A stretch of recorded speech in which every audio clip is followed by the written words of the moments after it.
Welcome to the only daily podcast focusing on compliance news of the day. Each morning, start your day with a cup of coffee and Tom Fox, the voice of compliance, to hear about 4 of the top compliance, corruption, or leadership stories you will need to start your day.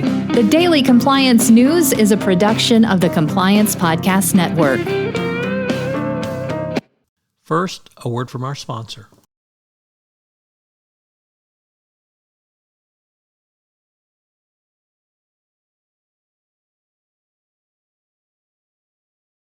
The Daily Compliance News for September 24, 2022, the Boeing Pays Yet Again edition.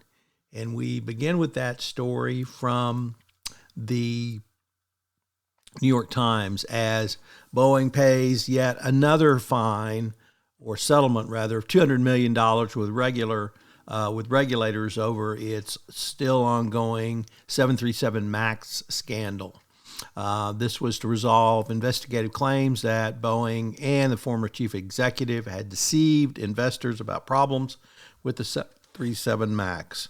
So the cost to Boeing still is ongoing. It reached a $2.5 billion settlement with the DOJ.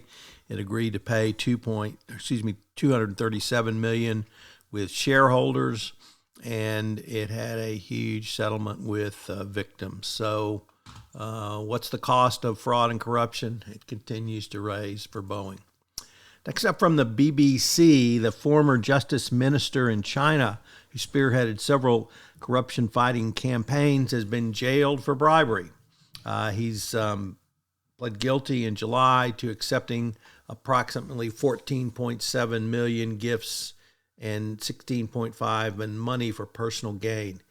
He was given a death sentence, but it was later committed to 2 years in prison. From Law 360, unfortunately behind a paywall, PCAOB chair puts a year-end deadline on Chinese audits. He said that U.S. investors will know by the end of the year if the Chinese government has upheld its commitment to providing full and unobstructed access to U.S. auditors for Chinese financial records. So pretty tight deadline for the PCAOB.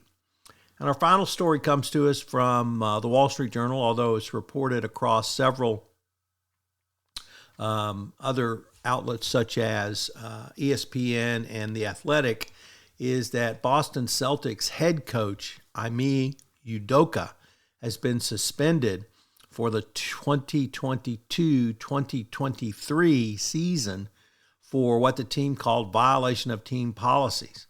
Although the team did not specify what the violations were, the sporting site said that Udoka was facing disciplinary action over a consensual relationship with a female colleague.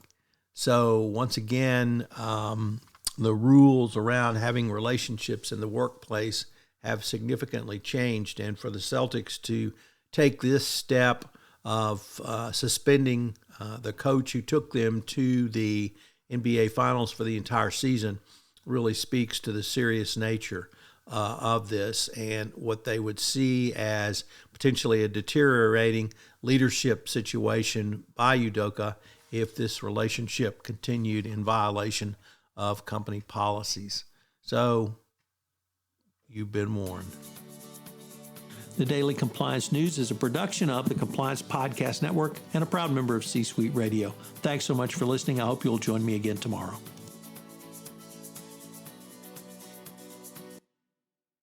This podcast is a part of the C-Suite Radio Network.